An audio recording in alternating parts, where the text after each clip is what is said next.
Hola, ¿qué tal? Estamos aquí en el Foro Económico Mundial y me encuentro acompañado de Arturo Condo, que es presidente y profesor de INCAE, este famoso instituto que hay en Costa Rica. Cuéntanos un poco, ustedes enseñan estrategia de negocios, MBA, negocios internacionales, y seguramente el enfoque que le dan a todos estos temas ha cambiado desde la crisis financiera mundial de los últimos años, ¿o no? Ha habido un cambio en, bueno, en el análisis primero, ¿verdad? Claramente el entorno de negocios cambió para todos y cambió de una forma incluso, yo diría, sostenida. No fue una crisis que comenzó, terminó y se fue. Fue una crisis que quedó y cuyas repercusiones seguimos viviendo, francamente, en todas partes del mundo. Y que además nos ha traído una serie de lecciones aprendidas, digamos, ¿no? Sin duda. Y unas buenas, por cierto, por Latinoamérica es que nosotros la manejamos relativamente bien. Y como dijo uno de mis colegas en INCAE, una cosa muy diferente de esta crisis es que no la provocamos nosotros. Esta no fue nuestra culpa. Para variar. Para variar, porque las últimas crisis financieras globales venían de Asia o venían de América Latina. Esta vino de Estados Unidos, ¿verdad? Entonces esta no fue nuestra, ¿verdad? Pero obviamente todos hemos sufrido sus consecuencias. Nosotros hemos tenido una clara efecto, digamos, en varios segmentos de lo que hacemos. En el MBA, por ejemplo, un evento importante de la crisis fue la falta de crédito. Nosotros no estábamos en problemas, Latinoamérica, en ese momento. No estábamos en problemas, pero los bancos globales que operan en la región cortaron el crédito con fuerza. Entonces hubo un crunch de crédito que afectó, un problema de liquidez que afectó, y de financiamiento que afectó a nuestros estudiantes de MBA, porque Latinoamérica no tiene los programas federales que tienen los Estados Unidos o los programas de financiamiento que tiene la Unión Europea. Entonces allá, cuando hay una crisis, los muchachos van a estudiar y consiguen el financiamiento para estudiar. No importa si ellos mismos no tienen los recursos, se endeudan y luego les va bien en la vida. Nosotros en América Latina no tenemos eso, ¿verdad? Entonces en la crisis eso se sintió. El otro cambio importante fue educación ejecutiva. En la parte de programas ejecutivos, el mundo cambió, en todo el mundo y también en Latinoamérica. Entonces, dos cosas pasaron. Las empresas gastan menos, o invierten menos, digamos, y lo que invierten, lo invierten más sofisticadamente. ¿Okay? Entonces, las empresas antes tenían un presupuesto de capacitación ejecutiva para sus gerentes, en donde básicamente cada quien tenía en su presupuesto de su departamento unos cuantos miles de dólares para eso, y si todo iba bien, el jefe de uno, digamos, le firmaba, ¿verdad? Y tomaba uno lo que uno quería. A cambio de una serie de condiciones, ¿no? Claro, exacto, que regreses, que sea para contribuir, normalmente tenían que aprobarte el programa. Hoy en día las empresas están haciendo cosas mucho más organizadas y sofisticadas. Entonces ahora dice, bueno, voy a invertir todo este montón de plata en educación ejecutiva, yo quiero entonces algo que me sirva, que vaya en línea con mi estrategia, que tenga sentido este año voy a enfocarme tal vez en la mejora de mi supply chain, bueno, entonces este año vamos a enfocarnos en eso. Y eso ha hecho que las escuelas de negocios tengamos que adaptarnos, ¿verdad? Tengamos que ser partners, ¿verdad? De nuestros clientes, no solamente decir aquí está mi oferta, a usted le gusta, sino decir qué necesita, ¿verdad? Trabajar juntos.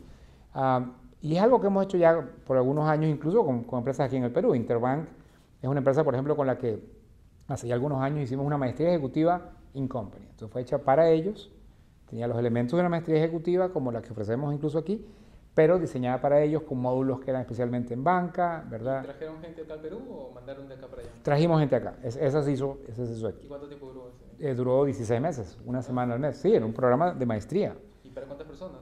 Fueron como 40 personas. 40 personas. Sí, en O sea, con Interbank. 40 sale rentable. Con 40 es muy... Sí, porque lo que se vuelve como una especie de gran descuento, por un lado, para la empresa, ¿verdad? Porque hay escala, y además adapta el programa. Entonces, hacemos en este caso, un MBA que responde a las necesidades de la banca y en el particular caso de Interbank a sus necesidades de ese ¿Y momento. qué ponen en el título? ¿MBA? Sí, MBA, MBA. pero entre paréntesis hay que poner algo. No, Porque nada, ha sido nada. diseñado a... Es un buen punto, pero en el título no, porque el título de grado es un título, y entonces el título es MBA. De hecho, en el Executive MBA no dice Executive. O sea, el título es un MBA que se da en forma ejecutiva, ¿no?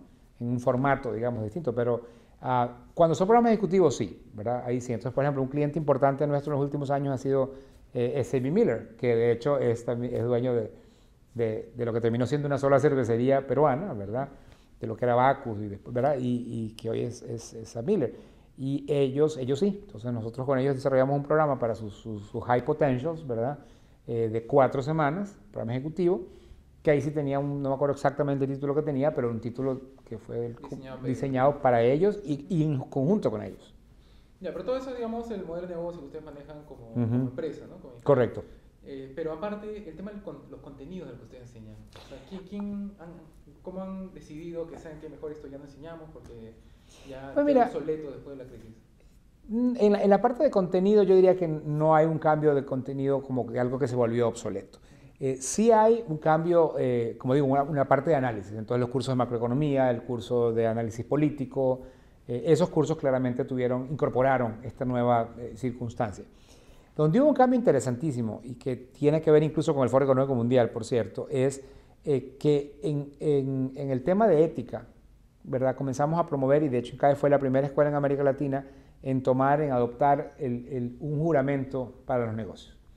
Porque la crisis financiera, una de las cosas que reveló es de que uno puede ser muy irresponsable manejando negocios, ¿no? Y entonces la crisis financiera se produjo por diferentes razones, pero una fueron ejecutivos que produjeron o ofrecieron productos financieros que sabíamos que no tenían el respaldo que percibían tener y que se comerciaron alegremente alrededor del mundo y creando una burbuja y llevando eventualmente a la crisis que nos afectó a todos. Eso hizo que en el mundo, sobre todo en el norte, pero en todo el mundo, haya como una mayor, como diría yo, escepticismo o crítica de la gente de negocios, de la gente de la banca, ¿verdad? La parte financiera. Y una reacción a eso fue un movimiento que arrancó en varios lugares, pero uno de los lugares fue el World Economic Forum. Un grupo del grupo de Young Global Leaders, del cual yo soy parte, arrancamos un proyecto que se llamaba un Global Oath for Business, ¿verdad?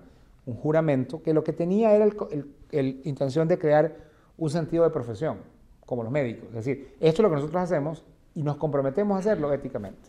Pero, digamos, justamente la conclusión que sacamos de que esta crisis no la causamos nosotros es Correcto. que era un tema de regulación, ¿no? O sea, nosotros tenemos una regulación más estricta o distinta a la que tiene Estados Unidos.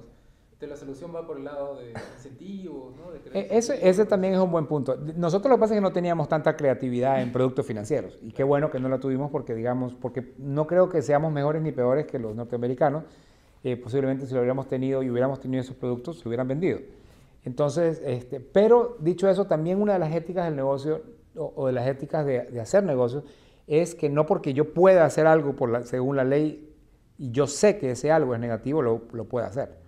O sea, lo que quiere decir es si en un país, para un médico, por ejemplo, para un médico lo ético en la ginecología es no hacer más procedimientos, o en cualquier especialidad es no hacer más procedimientos quirúrgicos de lo necesario, a cambio de ganar yo más honorarios como médico. No porque la ley lo prohíba, es difícil de probar esas cosas, ¿me explico? A veces se puede, pero... Exacto, y entonces digamos, no es solamente regulación, la regulación es una parte sin duda, ¿verdad? Pero hay más que eso, entonces la idea es que ir más allá y es que la gente sea más responsable de sus decisiones. Eso cambió. Con respecto a la figura, el MBA, que es algo que siempre me he preguntado, es un mismo curso para personas que tienen un background completamente distinto, ¿no? O sea, hay gente que son médicos, historiadores, economistas, financistas. Así es. Pero el objetivo es aprender, digamos, a generar una cultura ejecutiva. Pero siendo la base tan distinta entre tan distintas personas, ¿no es el MBA una figura que, digamos, que debería ya haber evolucionado a otra cosa? Digamos, a que sea un MBA para economistas, un MBA para personas que vienen de otra carrera. Hay programas que son así y nosotros no tenemos algo específico, aunque incluso lo estamos considerando ahora, porque digamos alguien que ya estudia economía o ya estudió negocios puede ser que tenga, ¿cómo se llama? Puede hacer una especie de fast track, digamos, algo más corto porque ya tiene unas bases. O que convalide. Nosotros tenemos un modelo de MBA un poco distinto, ¿verdad? Entonces nuestro MBA lo que busca es desarrollar ciertas habilidades. Y eso va más allá de saber fórmulas o de saber un poco de economía. Es la habilidad de tomar decisiones. Obviamente el que tiene mejor conocimiento teórico de algunas cosas va a tener una cierta ventaja, pero solo hasta ahí llega su ventaja. En realidad el proceso de aprender a tomar decisiones, independientemente de mucha economía que uno sepa, es tomar las decisiones. Uno puede saber mucho de la bicicleta o poco de la bicicleta, pero andar en bicicleta es subirse, caerse varias veces y después uno agarra vuelo. Y tiene que ver con autoconfianza. Tiene que ver con la forma de pensar, tiene que ver con la forma de trabajar en grupo, ¿verdad? Cómo yo oigo o no oigo a la gente alrededor mío a la hora de tomar una decisión. Sí también tiene que ver con confianza, tiene que ver con conocerse a sí mismo, un poco en el sentido de, en el caso de INCAE, en el trabajo que se hace, entonces es un trabajo intenso porque preparas todos los días casos de diferentes cosas, entonces hay un elemento de autoaprendizaje, digamos, de autoconocimiento más bien. En eso dan igual, en eso da igual si eres médico o economista. En lo que se hace diferencia, como digo, es en la parte analítica, en una parte, pero rápidamente la gente se equipara. El que es un experto financista va a ser experto financista al graduarse y el que no lo era, no lo va a ser al graduarse. Entonces, El que tiene la ventaja en finanzas o la ventaja en mercadeo o la ventaja en operaciones, la va a tener. Lo que nuestra maestría da es una capacidad de tomar decisiones en todos esos temas con un mínimo de los conocimientos del tema, por supuesto. Entonces, yo puedo hacer un flujo de proceso, un flujo de caja, etcétera, ¿verdad? Y aprendiendo a hacerlo en grupo, aprendiendo a hacerlo bajo presión, aprendiendo a hacerlo tomando en cuenta las condiciones del entorno. O sea, un gerente financiero, la tarea de un gerente financiero no es hizo un bonito flujo de caja, le salió bonito a la hoja de Excel. No, la tarea del gerente financiero es que la empresa sea rentable, que la empresa sea estable en su financiamiento, que su costo financiero al final del año sea razonable, en función de los riesgos, en función de lo que puede pasar en el mercado, en función de los riesgos país, en función de lo que pasa alrededor del mundo, etc. Entonces, tomar decisiones es más complejo que la fórmula. ¿Ya? Ahora, con respecto ya para terminar, ustedes le han enseñado a ejecutivos de toda Latinoamérica, ¿no es cierto? ¿Ustedes encuentran perfiles de ejecutivos? O sea, que el ejecutivo, no sé, argentino es un tipo distinto al boliviano, al ecuatoriano, por decir algo. Es una pregunta interesante. Sí yo veo diferencias, pero yo no las atribuiría a que sean distintos. Sí se nota la diferencia de la forma de hacer negocios en un país versus otra. Por ejemplo, en un país grande, claramente los ejecutivos tienen, por ejemplo, una mentalidad más localista, por ejemplo. Entonces, los brasileños, con excepciones, piensan mucho en su mercado local porque tienen, ¿verdad?, casi 200 millones de personas a quien venderle. Mientras que si uno conversa con un salvadoreño, está empezando siempre a exportar. Su mentalidad. Entonces, sí, uno sí ve diferencias en las actitudes y en las costumbres, si uno quiere, los ejecutivos, pero creo que tienen que ver más con el entorno en el que viven y operan.